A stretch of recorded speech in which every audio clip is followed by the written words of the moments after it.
Now let's see the book exercise of this chapter. Read and decide if these statements are true. If yes, write Y in the box and if no, write N in the box. आपको इन sentences को read करना है और अगर ये सारे sentences true है तो आपको Y लिखना है और अगर फॉल्स है तो N लिखना है, मीन्स नो.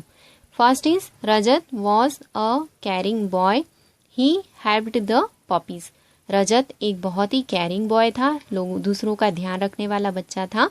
वह पपीज की हेल्प करता है. यस, आप यहाँ वाई लिखेंगे. आजी was harassed because she couldn't find her keys. आजी जो है वह बहुत परेशान थी क्योंकि उन्हें अपनी चाबियां नहीं मिल रही थी. No, she couldn't find her glasses. वह अपने ग्लासेस नहीं ढूंढ पा रही थी, इसलिए वह हैरेस्ड थी. तो ये सेंटेंस रॉन्ग है, इसलिए आप यहाँ एन लिखेंगे. Rajat room was always clean and tidy. Rajat का रूम हमेशा साफ और सुथरा रहता था, गंदा नहीं रहता था. No. Next is Rajat clothes and toys wanted to make him understand that it was important to look after his things. Rajat की जो क्लॉथ्स और टॉयज थे वे चाहते थे कि रजत ये बात समझ जाए कि उसे अपनी चीजों का ध्यान रखना चाहिए. यस, यही चाहते थे वो. Next, Rajat was happy to miss school. जब रजत अपना स्कूल मिस कर दिया यानी वह स्कूल नहीं जा पाया तब वह बहुत खुश था. नो. नेक्स्ट इज आजी assured the toys, clothes and books that Rajat would treat them with respect. आजी ने जो रजत के टॉयज, क्लॉथ्स और बुक्स थी उन्हें अश्योर किया कि रजत उन सारी चीज़ों का ध्यान रखेगा और उनकी रेस्पेक्ट करेगा. Yes, Rajat did not change his habits. Rajat ने अपनी हैबिट्स को चेंज नहीं किया, अपनी आदत को नहीं सुधारा. No, it is wrong. Now in Let's Try To, you have the question answers of this chapter and you will write these question answers in your worksheet copy. Now the question number 1 is, what did Rajat stop to observe on the way home? रजत अपने घर के रास्ते पर जाते हुए क्या देखने के लिए रुक गया था? On his way home, Rajat stopped to observe an army of ant. घर के रास्ते पर जाते हुए रजत आंट्स के, चींटियों के एक ग्रुप को देखने के लिए रुक गया था. आर्मी ऑफ आंट्स यानी चींटियों का पूरा group. Next question number 2 is, what did आजी लाइक अबाउट रजत? रजत के बारे में ऐसी कौन सी बात थी जो आजी को बहुत पसंद थी? आजी liked that Rajat was such a caring boy. आजी को ये बात बहुत पसंद थी कि रजत जो है वह सच में एक बहुत ही कैरिंग बॉय यानी दूसरों का ध्यान रखने वाला लड़का था. Next question 3 is, why was आजी वरीड अबाउट रजत? आजी रजत को लेकर वरीड यानी डरी हुई क्यों थी? Because she wondered when he would learn to look after his things. क्योंकि वे ऐसा सोच रही थी कि रजत अपनी चीजों का ध्यान रखना कब सीखेगा. Now let's see the exercise of collective nouns. Let's try 3. Here are a few more collective nouns for you. Find and write some more.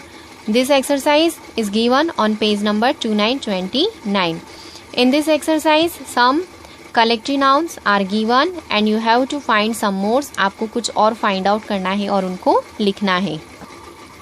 You have to write here. Now the next is, let's try 5.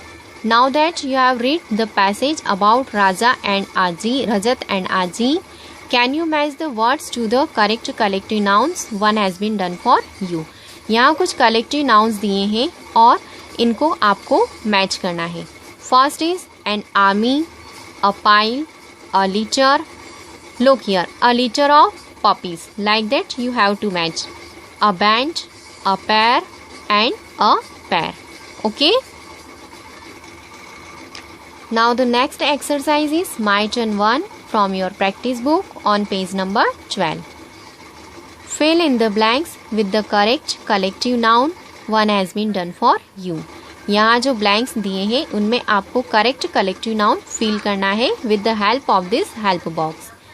Bunch, pair, army, band, pride, band, swarm, bouquet, fleet and class.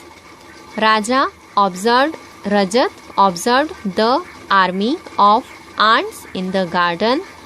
The bear was followed by a of bees. The Indian Navy has a new of ship. Rajat ran home to give Aji a of flowers. The photographer saw a of lions under a tree. The of musician kept the wedding guest entertained. The lawyer appealed to the of judge. The teacher showed the of students a map of India. I need a new of shoes.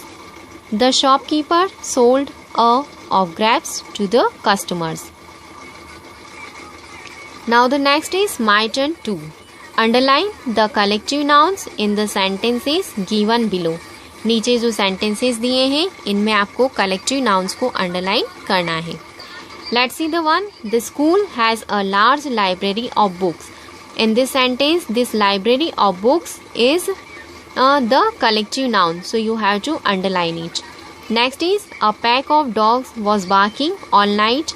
In this sentence, the pack of dog is a collective noun. A gang of thieves had entered the palace. The gang of thieves is a collective noun. Rita dived down to see school of fish swim past her. School of fish is a collective noun. The show had a new troupe of dancers. Troupe of dancers is a collective noun. He could see a herd of cows grazing in the field. Herd of cows is a collective noun. The choir of singers sang through the night. In this sentence, choir of singers is a collective noun. Ram had a quiver of arrows on his back. Quiver of arrows is a collective noun. A convoy of cars followed the Prime Minister. In this sentence, convoy of cars is a collective noun. Anya ran up the flight of stairs. This flight of stairs is a collective noun. So you have to underline all the collective nouns in these sentences.